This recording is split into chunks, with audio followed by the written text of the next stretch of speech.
At the very beginning of the story, we are shown that our Earth is no longer habitable. Daily storms and hurricanes have become commonplace, making farming a challenge. Due to the death of plants and trees, food shortages are occurring. If the people of Earth don't find another habitable planet soon, the entire human race will face extinction on this planet itself. We are then introduced to Cooper, who is struggling in this environment with his family. Cooper's family consists of his daughter Murph, his son Tom, and his father-in-law. Cooper's house has a library where books keep falling off the shelves on their own. Murph tells her father Cooper that there is a ghost in that room which keeps throwing the books around. However, Cooper, being a scientific person, doesn't believe this at all, but he tells Murph that if any unusual activity happens there, she should observe and note it down. The next day, when a storm hits, Cooper is closing the windows when he notices a pattern formed by the dust on Murph's floor. He tries to decode it and soon realizes that someone is giving him the coordinates to NASA's secret headquarters using gravity. But who is it and how are they doing this? We will find out later. Cooper understands that it's not a ghost in Murph's room, but a gravitational anomaly. After decoding the pattern, he reaches NASA's headquarters and meets Professor Brand, a scientist at NASA. Professor Brand tells him that future generations cannot survive on our Earth, so to save humanity, we must find another Earth. NASA had previously sent 12 scientists through a wormhole to different planets to find a habitable one. If they found any habitable planet, they were to send a signal back to NASA. Out of the 12 scientists sent to find habitable planets, signals are being received from 3 of them: Miller, Mann, and Edmunds. The planets from which signals are being received are all near a black hole named Gargantua. Professor Brand explains that some unknown advanced civilization wants to help us humans, which is why they created a wormhole near Saturn 48 years ago, through which we can reach those habitable planets. Before we proceed, let's understand a bit about wormholes. A wormhole is essentially a shortcut between 2 distant points in space-time, which can transport us from one point to another even faster than the speed of light. In simple terms, it functions like a tunnel, but this tunnel connects both space and time. Albert Einstein's general theory of relativity mathematically predicted the possibility of something like a wormhole. Similarly, Einstein also predicted black holes, which we now know truly exist. However, no scientific evidence for wormholes has been found yet. Scientists have different opinions about them. Some believe they could be pathways from one galaxy to another. Since Cooper had previously been to space and is a skilled engineer and pilot, Professor Brand proposes that he go with a NASA team to the 3 planets from which signals are still being received, and investigate which is the most suitable for human habitation. Seeing Earth's condition and for the sake of future generations, Cooper accepts Professor Brand's proposal. Cooper doesn't need any training for space travel as he is a former NASA pilot. The crew consists of Cooper, Dr. Amelia Brand, Professor Brand's daughter, Doyle, a geographer and physicist, and Romilly, a physicist. They have an advanced robot named TARS. They connect their shuttle, the Endurance, to the wormhole near Saturn. Another advanced robot, Case, which had been in space inside the Endurance for the past 10 years, also joins them. The 4 of them, along with the robots, pass through the wormhole. When they are near the black hole Gargantua, they decide to first go to Miller's planet, as the signals suggest the highest probability of life there. Cooper, Amelia, and Doyle decide to go to the planet, while Romilly will stay on the Endurance to observe the black hole binding these 3 planets. Miller's planet is the closest to the black hole, so 1 hour spent there will be equal to about 7 years on Earth. This concept used here is time dilation, which also originates from Einstein's general theory of relativity. Since this is a movie explanation, we will try to understand it in simple terms. Time dilation essentially represents the change in the passage of time due to spacetime curvature. If a planet or star has stronger gravity than Earth, or if we are in a spaceship moving at speeds close to the speed of light, time will slow down for us. This happens because, according to Einstein's general theory of relativity, space and time are interlinked, space-time.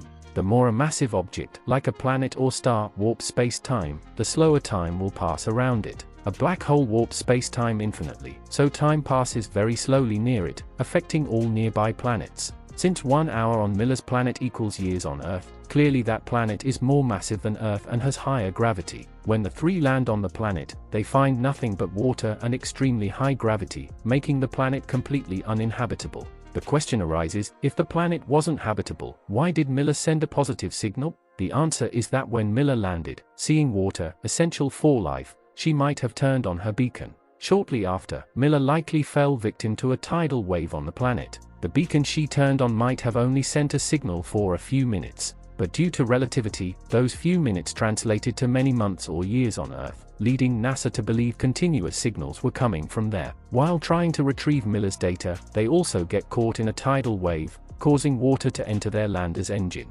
This forces them to spend 3 hours on the planet instead of 1. During this time, their crew member Doyle dies. After the engine clears, they take off from the planet. When they return to the Endurance, they find that 23 years have passed for Romilly on the ship due to time dilation. The Endurance, which had been using fuel for 23 years, now has limited fuel left. Meanwhile, Cooper watches the video messages sent by his daughter Murph and finds that both his children have grown up. Murph has become a scientist working for NASA. Due to limited fuel, they can only go to one of the 2 remaining planets. Based on data and information, they decide to go to Dr. Mann's planet, as signals are still being received from there, and it's also closer for fuel efficiency. They set course for Dr. Mann's planet. They find the planet completely covered in ice, with even the clouds made of ice. Meanwhile, back on Earth, Professor Brand is shown on his deathbed. Murph asks him about Planar, which involves controlling gravity. Professor Brand reveals a shocking truth: Planar was just a faked. To complete the advanced equation, quantum data from the black hole's singularity is needed, which is an almost impossible task because nothing, not even signals, can escape a black hole's center once past the event horizon. Murph is heartbroken, realizing she will never see her father again. She then sends a video message to her father, informing him that Professor Brand has passed away and revealing the truth about Planar. She blames her father for leaving her on Earth to die. When Cooper sees this video message, he is also shattered and feels guilty for leaving his family on Earth. When the trio lands on Dr. Mann's planet, they find Dr. Mann in hibernation in a sleep chamber. After waking him, he tells them that while the planet has some problems, life is possible there. Since this planet isn't as close to the black hole, the team can easily survey it. While Cooper and Dr. Mann are surveying the planet, Dr. Mann attempts to kill Cooper in order to steal their lander and escape the planet. He succeeds in stealing the lander. Cooper is saved by Amelia and Tars. It is revealed that Dr. Mann had been sending false data to mislead them because his planet was completely barren. He had concocted this conspiracy to escape the planet himself. Meanwhile, Dr. Mann attempts manual docking with the Endurance. Despite Cooper's warnings, during the manual docking, an explosion occurs, killing Dr. Mann and severely damaging the Endurance, sending it spinning into space. Somehow, Cooper manages to stabilize the Endurance. But now, they don't have enough fuel or time to reach the remaining planet, Edmund's planet. Reaching this planet becomes crucial because they know Planar has failed. Their only option is to use a slingshot maneuver to reach the other planet. Before proceeding, let's understand the slingshot effect. A slingshot is a process where a spacecraft uses a planet's or star's gravity to gain speed. It's used when a spacecraft doesn't have sufficient fuel. Our ISRO uses slingshots most frequently due to budget constraints, while NASA uses it only in rare cases. Since the Endurance doesn't have enough fuel to reach the other planet, Cooper's plan is to use the black hole's gravity. When they are near the event horizon, they will fire the Endurance's boosters along with the lander's thrusters simultaneously to give a powerful push to send the Endurance towards the other planet. As you know, if any object crosses the event horizon of a black hole, it can never return because the black hole pulls it towards its center, the singularity, where gravity is infinite. Not even light can escape. So, even a small mistake by Cooper here could have dire consequences for all humanity. While performing the slingshot, Cooper fires all the boosters one by one. Since we know that the heavier an object is, the more gravitational force acts upon it, Cooper soon realizes that he cannot pull the Endurance, along with the lander and the drop ship, away from the black hole's gravity. To reduce weight and escape the black hole's gravity, he must jettison some mass. Cooper then detached the landers and TARS from the Endurance. Cooper detached TARS specifically so that TARS can enter the black hole's center and send him the gravitational singularity data, which could make Professor Brand's plan succeed. But TARS' connection breaks as it enters the black hole. After jettisoning the modules, Cooper also detached his own dropship from the Endurance so that Amelia can reach the other planet. After detaching, Cooper starts falling rapidly into the black hole's center. But surprisingly, Cooper gets trapped inside a tesseract built inside the black hole. The special thing about this tesseract is that it is 5-dimensional, meaning, in this tesseract, time is also a physical dimension. Just like we can look forward and backward in our 3-dimensional world, in this tesseract, Cooper can see his past and present. It's a custom tesseract where Cooper is shown in the same library room Murph talked about in her childhood. I hope you remember Murph talking about books falling in the library. Cooper, in this 5-dimensional tesseract, wants to send Murph a message to stop himself from leaving. But despite all efforts, he cannot send her a message. Then Cooper realizes that he can send his message through gravity because, according to string theory, gravity is the only force that can traverse across any dimension. So now, Cooper uses gravity, via Morse code, to deliver his struggle to Murph.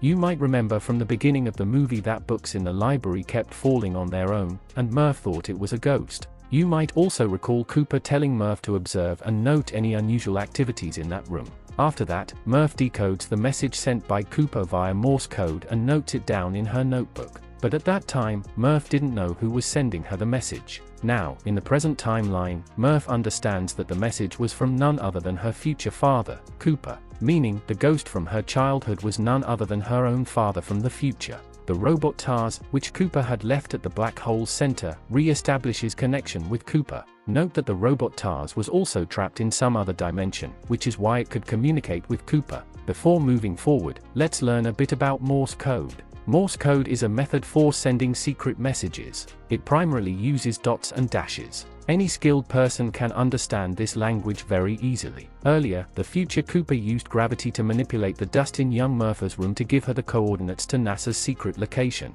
Then, TARS gives Cooper the quantum data of the black hole's singularity, which could make Planner succeed. But the problem is, how can Cooper deliver this quantum data to present-day Murph, who is now a scientist? Cooper remembers that before leaving for space, he had given Murph a watch, which was the last keepsake between him and Murph. Cooper thinks she will surely come to get that watch. Meanwhile, present-day Murph also waits, hoping her father might send her a message via Morse code. Because in this 5-dimensional tesseract, time and gravity are completely manipulated, meaning the advanced civilization that built this tesseract must also be a 5-dimensional civilization. During this, we hear Cooper saying, "The advanced civilization helping us humans is none other than our own future humans." Cooper is currently in the tesseract, so for the people of Earth, he is from the future. And for Cooper trapped in the tesseract, all Earthlings are his past. So, when the future Cooper sends data to past Murph via Morse code using the watch hand movements, if we think from Cooper's perspective, the present Cooper is helping the past. But until then, our gravity equation wasn't solved, meaning we were completely unsuccessful in manipulating gravity, let alone creating an artificial wormhole, because the gravity equation was only solved with the help of the future Cooper's data. And that advanced civilization has been helping us humans since the beginning of the movie. So the direct answer is that the advanced civilization was not us, but rather some advanced civilization from the universe itself, or perhaps even God, who was helping us Earthlings from the beginning. I hope you liked the explanation. If so, you can support me by subscribing to this channel.